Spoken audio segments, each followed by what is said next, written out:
Alrighty, what is good? Right now it is June 25th. I'm actually going to do a review for the main YouTube. I haven't done one of these in a while and I feel terrible about it.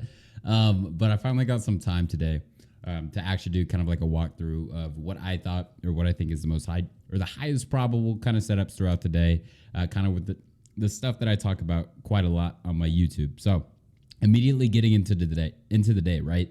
Obviously, it's important. I wouldn't say important, but it's definitely nice to carry some form of bias where you're anticipating price to go.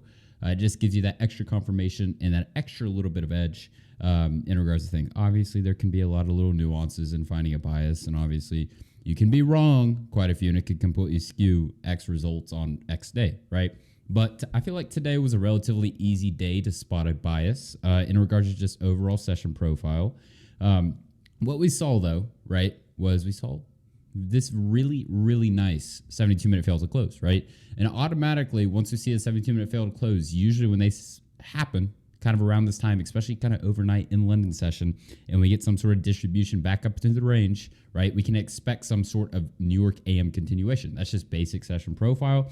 It's relatively easy to spot more so than anything, and that's what I was anticipating coming into today, right? In regards to targets, this is exactly what I was looking for.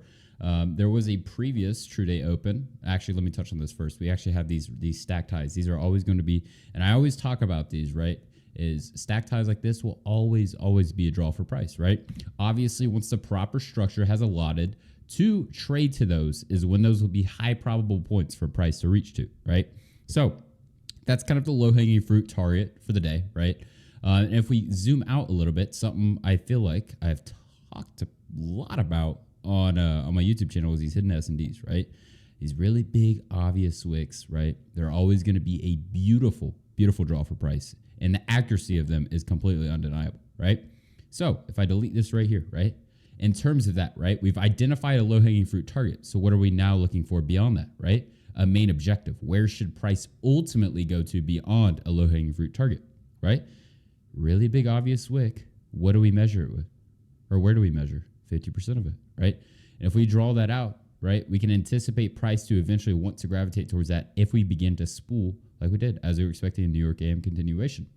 As you can see, beyond this, actually, I'll dive into like the lower time frame price action, but you can see our low-hanging fruit target indeed hit, our 50% wick indeed hit, precisely, off of some beautiful CSS projections, which I'll touch on here in a moment. This 12-minute CSS projection right up here, you can see what deviation lined up in this specific area, right? So now, if we bump down to the lower time frames, let me talk about this too. Actually, let me go back to this because I wanted to touch on exactly what I wanted to see with news, and I didn't get exactly what I wanted to see, but the complete right idea, right? What I did want to see, and you may say why, right, is I wanted to see this 12-minute imbalance right here met. I wanted to see it met on a news manipulation-driven event. Obviously, we had this manipulation right prior to news. Obviously, we had 9 a.m. news today. That was a little lethargic. Usually, CB consumer confidence usually gives a little bit of a better move, but unfortunately, not so much today. But there's kind of two things to recognize here, right?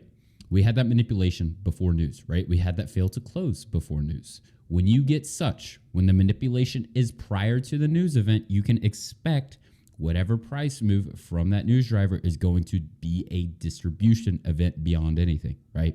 So when you recognize that, understand that, you can kind of play the cards in your favor and understand and anticipate what should happen at X news event, right? But like I was saying, exactly what I wanted to see prior to all this form, just the way this is forming. Before this failed to close even, I wanted to see price come down to this 12-minute imbalance. It just looked like a really good spot, right?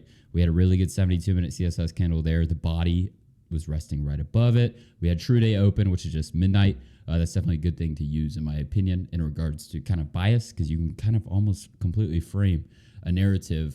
Obviously, proper structure is needed to be in line with it, but True Day Open does provide a lot of clarity, right?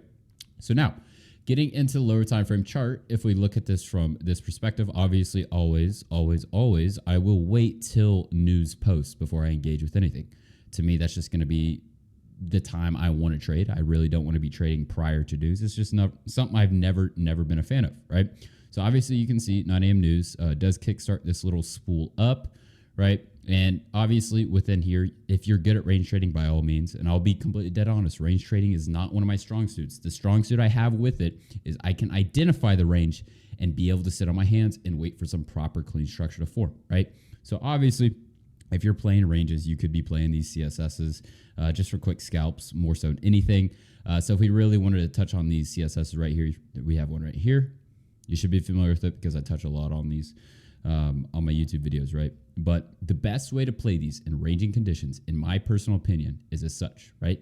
In this current range, what are we looking at, right? We're looking at two areas. We want to sell high, we want to buy low, right? If we can prematurely identify some sort of POI prior to, that's going to be a good reference point to. Any reference to point off of, right? And you want them to be clean. You don't want them to be lethargic. You want to see a quick price delivery from, right? You can see we have this 1 minute CSS right up here. Where would I target in this case? More times than not, if I'm wanting to go for a quick scalp, I'll just be going back towards equilibrium of the range, right? And that's just predefined by this low up to this high before we come up and wick this high. Obviously, it would change after that. But at that given moment, right, when this comes up here, what I would do in that case, for range trading specifically, is I will be playing these back to equilibrium or some unmitigated POI within, right? So if we really look at this, we can see if we have a limit, right, maybe you could be looking at the 10-second chart waiting for a flip to occur up in that CSS or whatever. Or if you're purely trading the 1 minute, what I would do, right, limit there, stop above the high. Where would I be targeting? Some unmitigated POI below equilibrium, 50% of this total range. Where would that unmitigated POI be? Well, there's actually two, right? You can see we have the CSS that we really have not mitigated yet. So that's a potential target. More importantly, what do we have resting right below equilibrium? This little fractal right here, right? We can anticipate that to be a good low-hanging fruit target to target price. So what we see there is price comes back to equilibrium, wicks off of this, ultimately comes down to mitigate the CSS and this unmitigated down close candle, touching the body of it beautifully before displacing back up into the range, right? So from there, when you see that, you could possibly be playing this CSS to the upside, just playing range, right? Selling high, buying low, just playing the whole range game, right? However, specifically about this, obviously it gives a good move, but this is not clean to me. This is not something I would really want to engage in a long unless I had some really clear-cut confirmation on, say, the second charts or something. Obviously, we did get a nice fail to close here. But in regards to M1, the size of this POI and relative to where the 50% is, especially in an unmitigated area, it would be more so kind of just right here. Not a big fan of that specifically. But beyond that, if we look over here, right, playing range trading again, what do we see? We failed to close above this high, which I'll mark out real quick.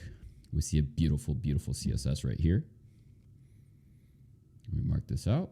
I'll mark out that failed to close right here. And let me delete this so the charts don't get too clouded up. Right, you can see we get a nice fail to close there. And just a fail to close is simply just a candle that fails to close outside of an external high or some sort of low or high, right? And what we see here, right?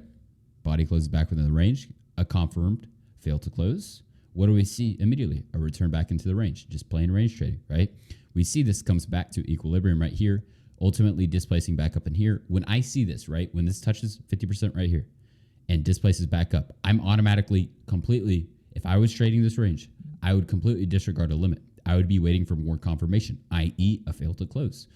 Anytime something like that specifically happens, I would be waiting for that to occur, right? You want that extra confirmation, especially once you're kind of, I wouldn't say a target, you're looking for that unmitigated area within, but you want that extra confirmation when that specific occurrence happens, right? Because if we look over here, right, if we're taking an entry off the CSS, we get an entry prior to what? Us tapping this area on a return back into the range. So it makes logical sense.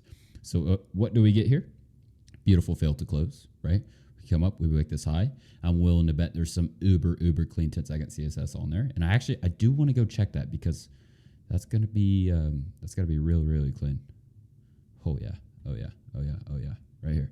If we look at this, right?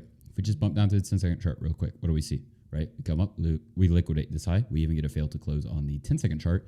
What do we see immediately? Green bar in sequence with a high, a swing high, confirmed on this body closure. What do we get an immediate tap of? Right there, that CSS. Where do we go straight to? 50% of the range. Now, if we go back up to the 1 minute, what do we see? Where's the unmitigated POI underneath equilibrium of the range? If I draw 50% out of this hidden S&D right here, this completely unmitigated wick, right? That's going to be our POI resting below the 50% of the range. Now, if I go back on the 10-second chart back over here, look at this. Look how beautiful this is, right? If we're shorting from up here after this confirmation on that failed to close inside of that 1 minute CSS after a previous failed to close of an external point of the range, understanding this is going to be our low-hanging fruit target within, look how beautiful this is. It really does not get cleaner than this. You can see we chop around a little bit there. We get another little fail to close on the 10-second chart. But at that time, you should not be looking to engage in shorts because we're at where? Equilibrium of the range. That's not going to be, at least in my eyes, a good point to reference something and a good point to frame a trade-off of, because to me, that's going to be low probable. You're not buying high, selling low. Or I said that backwards. Buying low, selling high. It's just going to be kind of that no man's land area you don't want to engage in. And if you can recognize range conditions, it's the best way to play, right? So we do have this little continuation. Now, this pink box, let me state this first right over here. This pink box is a 12-minute fractal, right? Usually I like playing these 12-minute fractals. You can see right over here, we have this wick high, this wick low, strong body close above with a balance attached, super, super clean fractal. I really wanted to see price meet this around this time. Obviously, you could see we come close several times, just a couple ticks, couple points away. Ultimately, we don't meet this. So really any kind of long setup beyond this, especially after this range right here, I would not deem favorable. It's just something personal that I like to do in ranging conditions. I usually refrain from just kind of taking, I wouldn't even say blind entries, but entries without like higher time frame POIs. But when I see range conditions, I will always kind of navigate and gravitate back towards using those 12-minute POIs as pivot points and understanding that the high probability setup is going to occur then, right? So for example, had this have done this, so you see this wick right here, we don't tap it. Had this have done this right here, right? We get a nice wick down in here, tap this, strong displacement out of, no body close within. Where would I be taking entry here? Playing the range, right? Body close above this high right here, actually this high right here. Would confirm this, right? Down bar in sequence with the low. We even get an internal fail to close. The close above right here at this 958 candle is where I would be going long on a CSS play completely, right? Ideally, I'd have a stop probably a little bit below the low. Where would I be targeting? That the market left us so beautifully, right? And I talk about these all the time. Low resistance liquidity. What do we have stacked up here? Relative equal highs. What will price always gravitate to in a buy model, right? When the overall thesis of the day is a bullish move, right? What are we anticipating to get ran if it presents? Relative equal highs. Right up here, what do we have? Relative equal highs. We see price immediately expand up towards here. And denoting this, if we kind of go back here, where is peak consolidation in this range? Before this move down, right up here. The biggest bars and the biggest sideways price action is resting right up here. When we see that and we can identify that, we understand that price should move to that with speed. Anything down here is just going to be noise, right?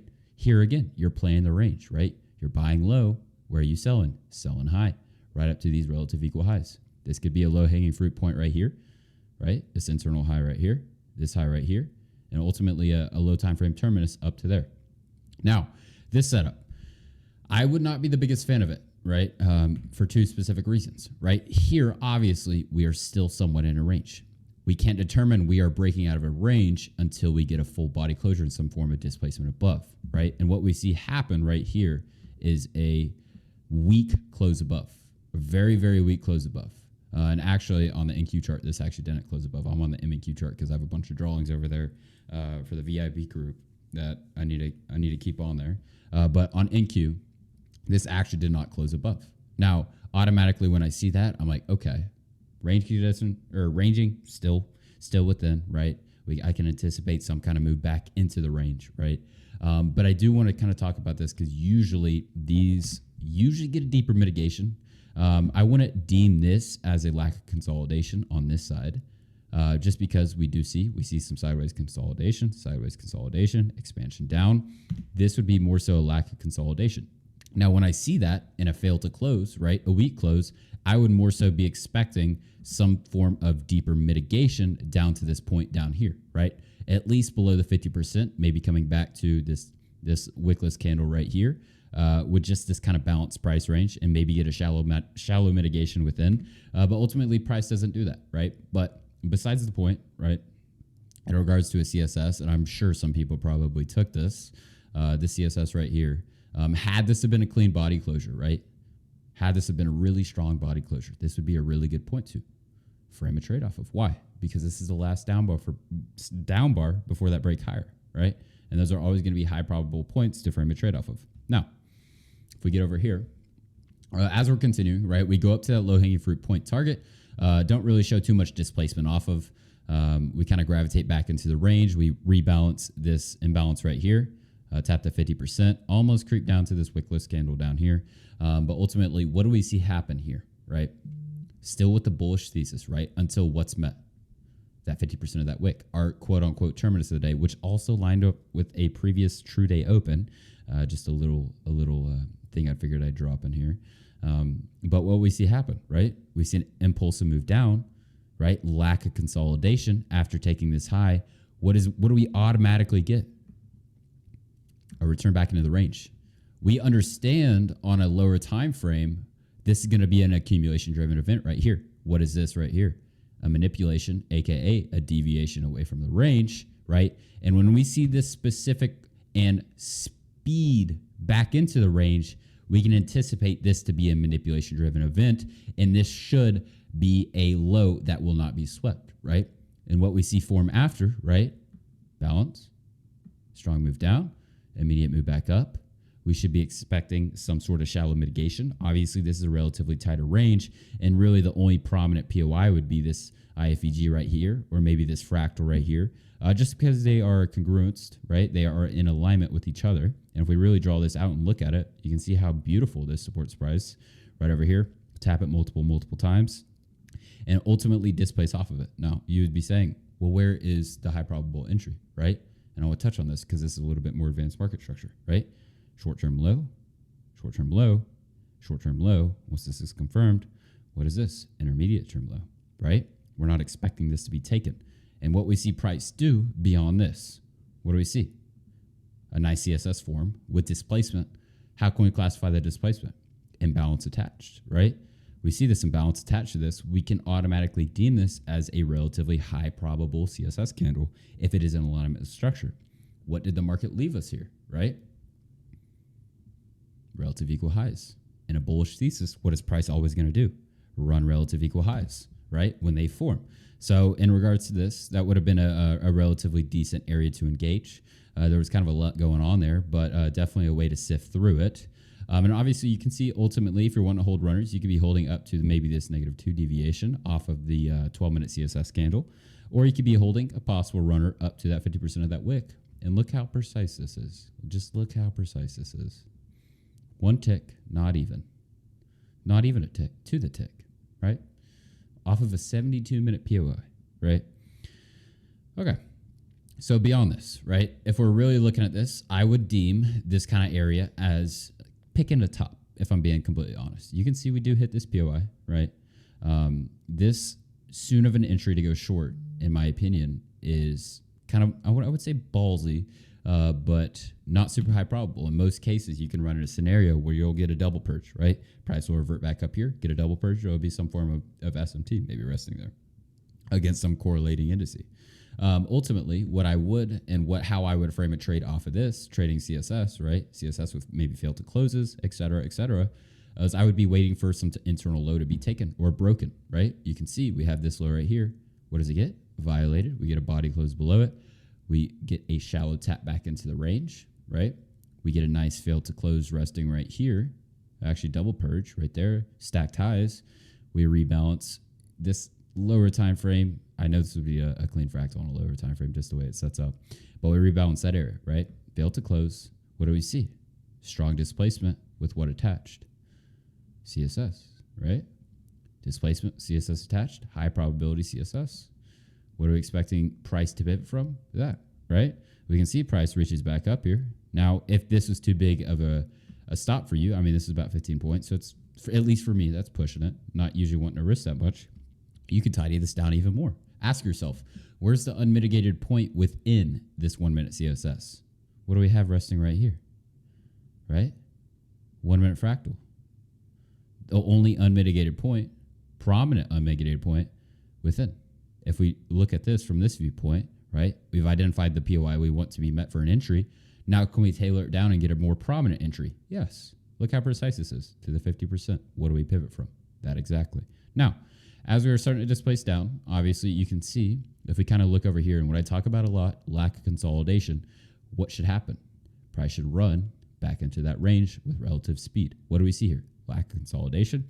What do we see? An immediate return back into the range to rebalance this previous fractal over here. So understanding this lack of consolidation over here, we can look at this from this viewpoint that we're expecting a relatively quick price run, meaning what? Shallow mitigations. We aren't expecting those deeper mitigations to say like the 50% of certain things, right? And strong delivering markets with fast moves, you're going to get really shallow mitigations, and you need to be able to adapt to those ultimately, right? And what we see here is just that, right?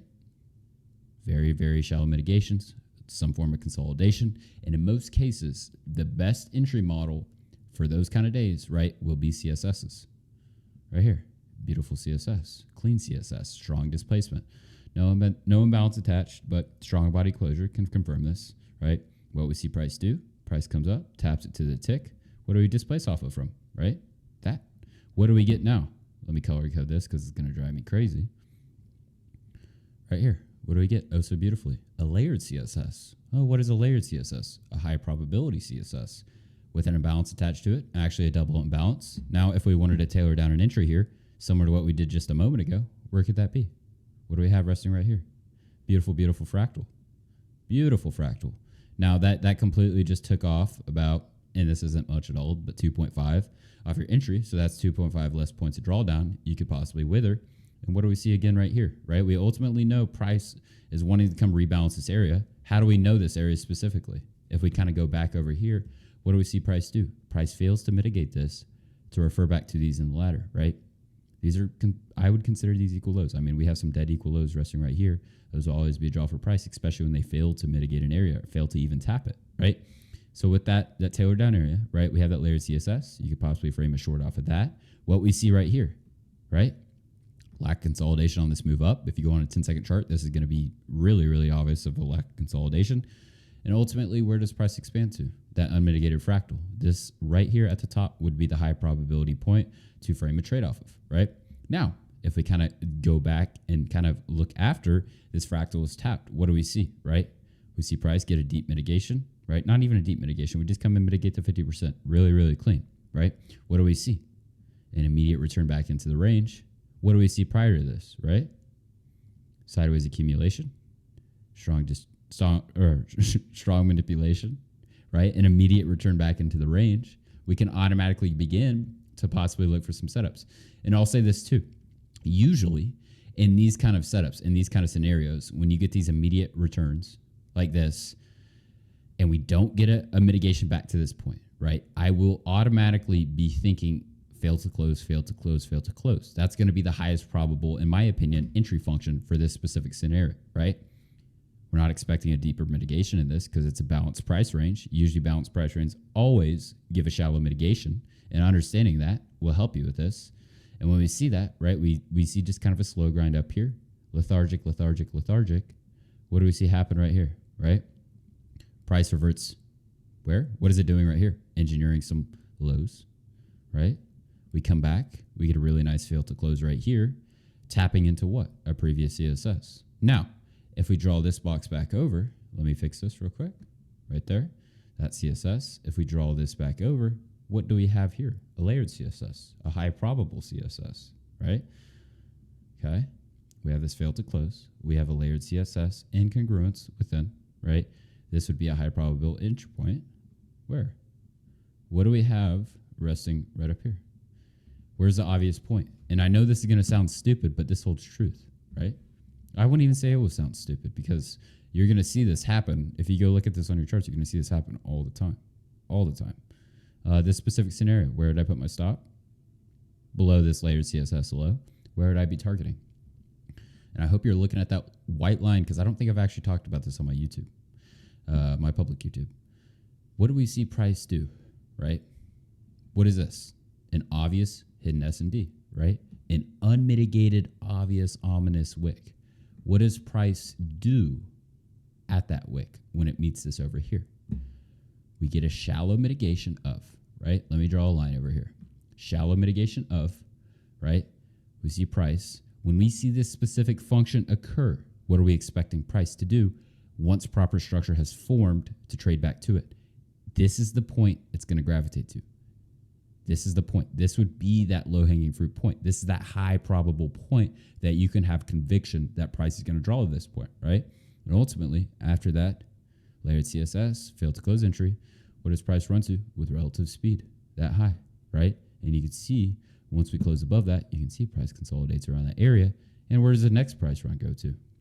Right? Same exact function. Now, this is a more extreme part of the range, but what do we see? A mitigated, obvious, ominous wick. What does price do? Fails to mitigate it. What does it do? It briefly just taps into that. What is it doing? Engineering highs on a lower time frame that price is going to refer to in the ladder, right? And when we see that, we can build some high conviction and understanding that price is going to be gravitating towards those points.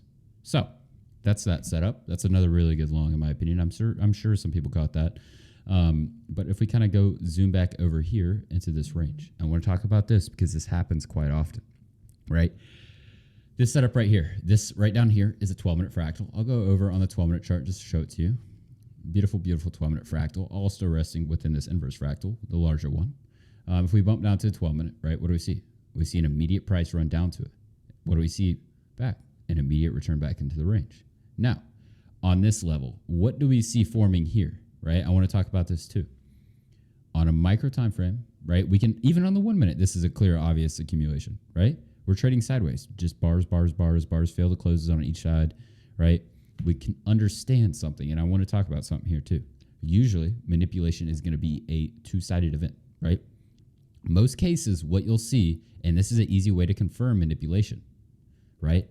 In your intended direction. So if you're wanting to have a bullish thesis and you want to see some sort of manipulation, this is an easy way to confirm it, right?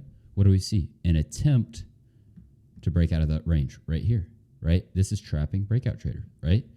Now, the function of this is to give the actual manipulation down to here, right? You can see we come down to this internal low, resting within this 1 minute CSS, also in this IFEG over here, right? This is a true manipulation. Why is it the true manipulation? We just talked about it, right? Trapped up here, right? They think this is the breakout of this to go long to where these relative equal highs. What do they get? Gulagged, right?